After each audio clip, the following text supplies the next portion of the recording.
Y vamos a preguntarles los nombres y apellidos, así los conocemos. Bueno, primero por las damas. Sí, Fabiana Drugo. Momento, ¿qué está pasando? ¿No habría alguna posibilidad de cerrarlo? Sí. Ojalá ahí. A ver. Sí. ¿Sí? ¿Manuel? No, del otro lado. Ahí. Se me va a quedar la cabeza, ¿no? No, dale.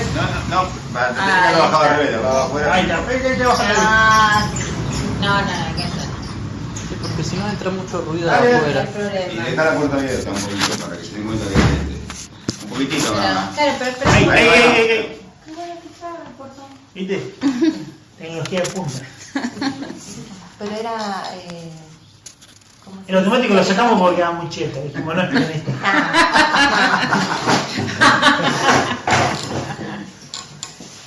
ya mucha tecnología. Sí, parecíamos el pro de peronista. Sí. Bueno, la compañera va a... Yo soy Fabiana Drugo, prima de Ulises, y estamos acá, en la unidad básica. Ajá. Todo. Rodolfo López, militante de la Unidad Básica de Pueblo de Marayal, fundada en el año 1972. ¿19 cuánto? 71. 71, el año que nací yo. Bueno, yo soy Ulises Roldán, secretario general de la Unidad Básica Leopoldo Marechal, hijo de Fernando Roldán, Cecilia Rodríguez Roldán, sobrino de Miguel Ángel Roldán y de María Rita Giordano, los 4 desaparecidos y militantes de este espacio político. Bien. ¿Qué quisiera empezar?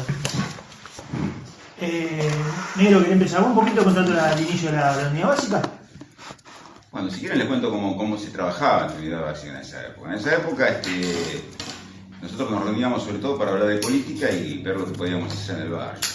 Las actividades que hacíamos en esta Unidad Básica era acción política, que no solamente era trabajo en el territorio, como hacer el censo para ver la cantidad de analfabetos que había acá cerca en Villa Altara o en Villa Balcarce, hacer censos también para dar charlas de salud. Se organizaban grupos para participar en los campeonatos de Evita, y dentro de la Unidad Básica se elaboraba más que nada el tema de la formación nacional, que yo hablaba la vez pasada con algunos de ustedes, que era leer escritores que justamente formaban parte en esa época de lo que nosotros llamamos formación nacional, como Leopoldo Marechal, Arturo Jaureche, Colorado Velado Ramos, Hernández Arregui. Y se discutía de política. Sobre todas las cosas, lo que se hacía es mucha militancia en territorio. Yo participé de los cursos de alfabetización, que en esa época cuando no había celular, a mí me daban un papelito, me decían tenés que ir a hacer los cursos a una escuela que estaba al costado de Riachuelo, que ahí nos enseñaban las 50 palabras más utilizadas dentro de la villa, nos enseñaban cómo se hacía para decodificar una noticia, porque una noticia en el trasfondo tiene lo que en realidad te quieren ocultar dentro de todo, ¿no? Los intereses, cómo se van moviendo dentro de una noticia. Y después bajamos al territorio, organizábamos por censos, fijábamos un lugar que era de una familia de la misma villa, y ahí dictábamos los cursos 1 o 2 veces por semana, donde poníamos en planillas que hacíamos si tenían baños, si había piso de tierra, cómo era el grupo familiar y todo lo demás. Sintéticamente es eso lo que se hacía.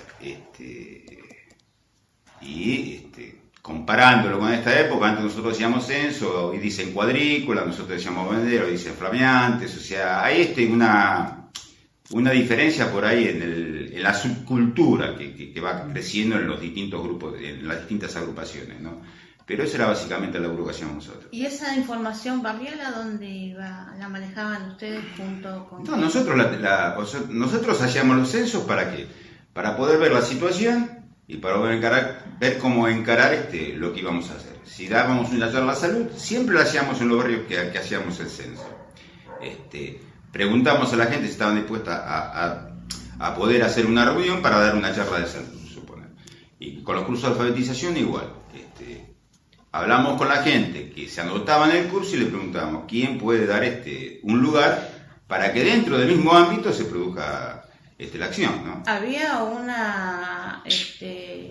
trabajo conjunto con el municipio? No.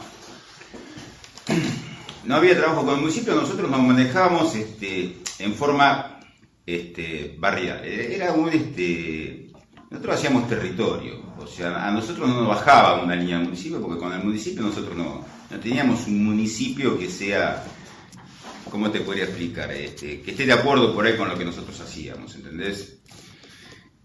La diferencia máxima era en el tema de que el peronismo, que es un movimiento tan enorme, como decía Perón, que va desde la derecha de Bonorino hasta la izquierda de John William Cook, entraban todos.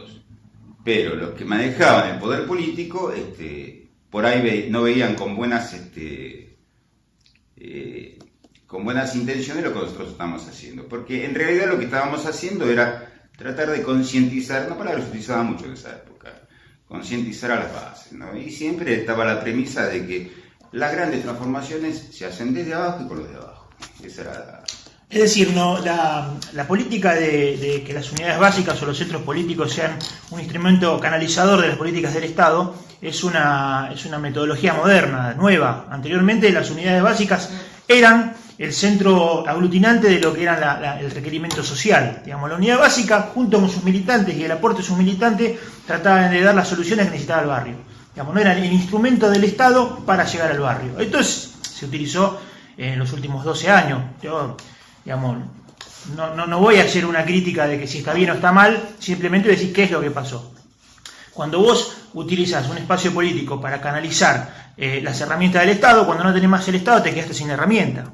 ¿Tá? Entonces, en aquella época no se hacía eso y es lo que tampoco nosotros queremos hacer. Nosotros no queremos ser un medio para que el Estado baje las políticas, sino nosotros tratar de buscar esas soluciones junto con la ayuda de los vecinos. ¿Tá? Por eso, en aquella época, el Estado prácticamente el único rol que tenía era de administrar los recursos del Estado, nada más. El resto, lo que era trabajo social, político, dependía únicamente de las unidades básicas y de los recursos que pudieran aportar los miembros de las unidades básicas. No había aporte del Estado, por lo menos en esta zona de escalada, ¿no? Bien, vamos a hacer un recuerdo de esa época. ¿Qué pasó con la AAA en cada uno de ustedes? Desde si hubo persecución, seguimiento. ¿Cómo fue esa época? Bueno, mira, vamos a mejor adaptarlo un poquito mejor a la pregunta. ¿Ustedes qué recuerdan de esa época que fue más característico? Más característico. Claro, que ustedes lo hayan sentido más característico. Claro, ¿qué es lo que vos sentías en aquella época en relación a la situación política imperante? O sea, ¿cuál era el contexto político de ese momento? Bueno, yo creo que había tres contextos políticos en ese entonces. Primero el contexto es uno solo. Sí, pero lo podíamos... Dentro de ese contexto hay distintas vertientes. O parámetros, ¿no? Podríamos decir el contexto político, económico y social, ¿no? Porque se juntan esos tres parámetros. Mira, en aquella época, para a ver si entendí la pregunta, en aquella época, anteriormente al regreso de Perón, lo que se estaba incentivando era que la juventud, en aquella época organizada en la tendencia revolucionaria, la juventud peronista y después lo que fue Montonero, se incentivaba desde el peronismo a que los movimientos juveniles fuesen la vanguardia de la lucha por el retorno de Perón, que fue lo que pasó durante muchos años. Cuando Perón vuelve al país, luego de la lucha de la juventud, quiero aclararlo porque es importante, sí. Aquellos que incentivaban a la juventud a realizar ese tipo de actividades encontraron que el desarrollo de la juventud peronista había sido tan grande que se transformaba en un actor peligroso. Entonces, ¿qué se hizo? Se demonizó a la juventud. Por eso el quilombo grande que hubo en Ezeiza, donde parte de la derecha estuvo cuestionando a los pibes que habían ido a buscarlo, etcétera, etcétera, etcétera. Y cuando Perón vuelve al poder, Perón vuelve a la Argentina y retoma el poder luego de las elecciones, ¿qué pasa? El enemigo número uno de esa parte del peronismo que había incentivado a la juventud, convierte a la juventud en enemigo. Por eso se produce ese quiebre y por eso la derecha del peronismo, encabezado por José López Rega, arma lo que es la AAA. Porque había que de alguna forma combatir a esa juventud, que iba mucho más rápido y quería reformas más profundas de lo que era ese grupo de viejos peronistas de la derecha, vinculado a lo que todos ya sabemos.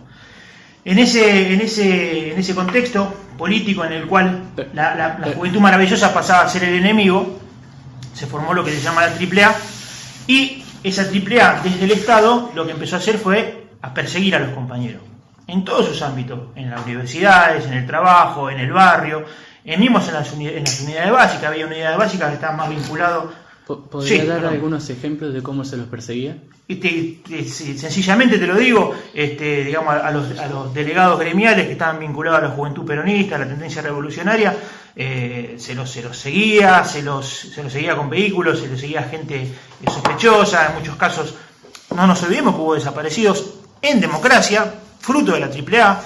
Digamos, el procedimiento que utilizó la dictadura de secuestro, desaparición, tortura y muerte no arranca el 24 de marzo de 1976, arranca antes, y arranca por parte de ese sector político vinculado al peronismo. Digamos, vinculado al peronismo porque usaban la bandera de Perón, pero en realidad no tiene nada que ver con el peronismo, ¿está? ¿Y cómo hacían? Bueno, seguían a los delegados gremiales, seguían a los referentes barriales, mismo en las universidades había cuadros de la juventud peronista vinculada a la derecha. No nos olvidemos de Moyano, tiene una denuncia seria de eso, el secretario general de la CGT, que hoy está olvidándose de los trabajadores y enfocándose en la AFA, fue un tipo que respondía a la juventud sindical. Claro, la juventud sindical que estaba vinculada a la derecha del peronismo. Entonces, ¿cómo se lo seguía? Y básicamente con los mismos métodos que después utilizó la dictadura. Los mismos métodos. Claro, eso no empezó con los perseguidos. Eso ya se había dado justamente lo que él decía en la persecución en fábricas de la juventud trabajadora peronista, en los barrios del Comando de Organización de OSINDE. No nos olvidemos que en esa época había una militante de derecha que era Norma Kennedy.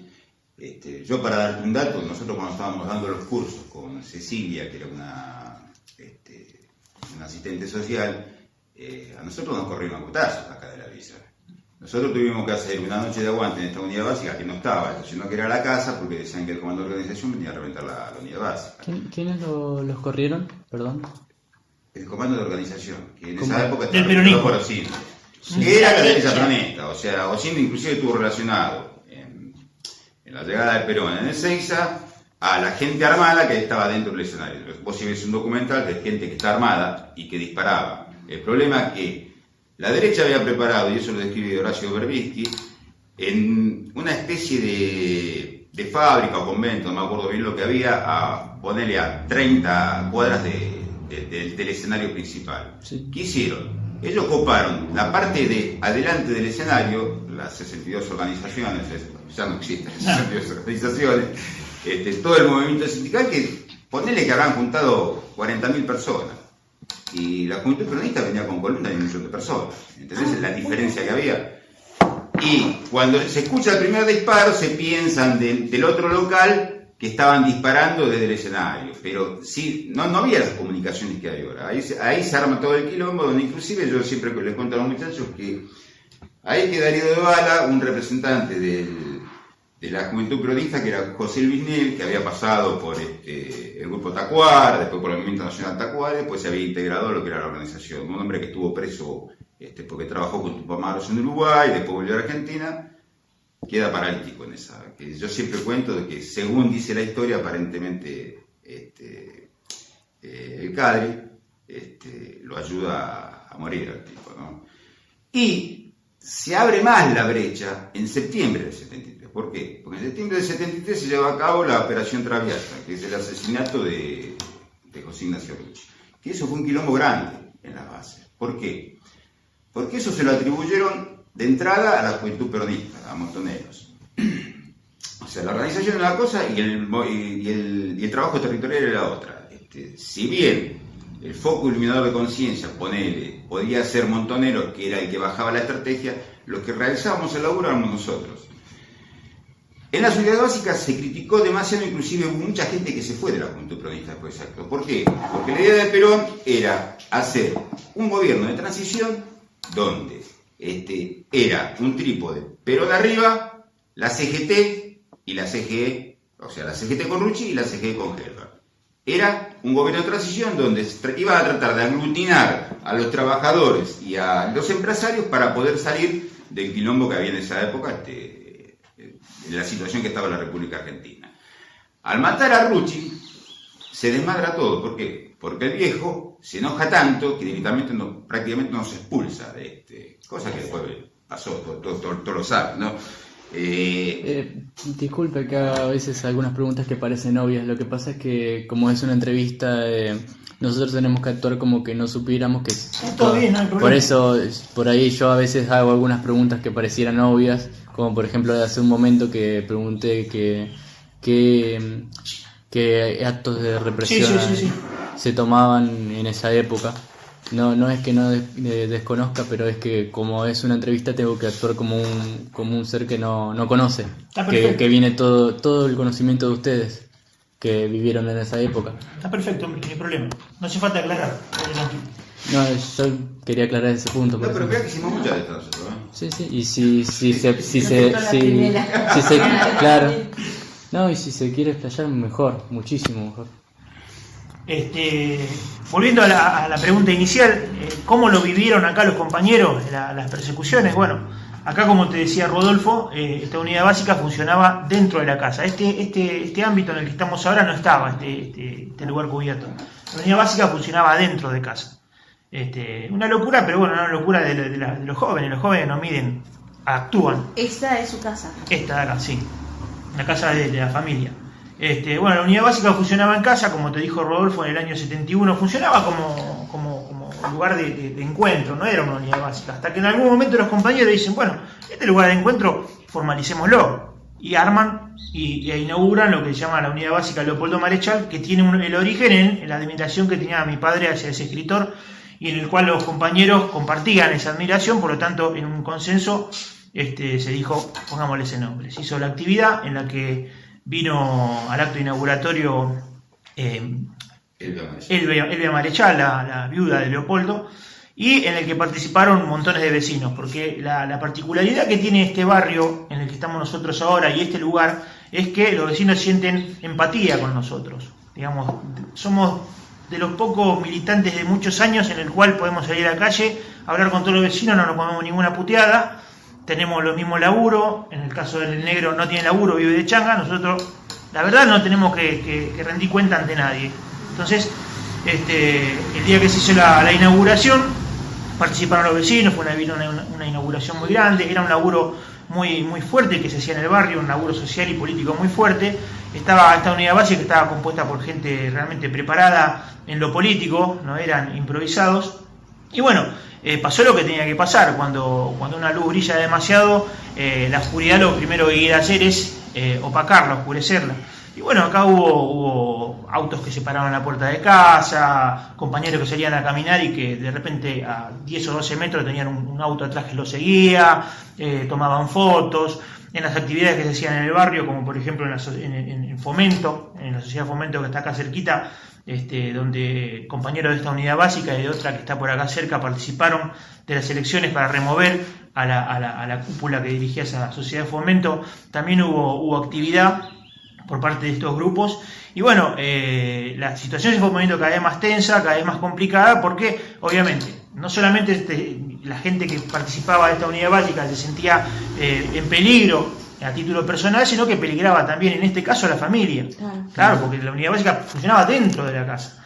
Y todos eran amigos, eran compañeros, eran vecinos, entonces todos estaban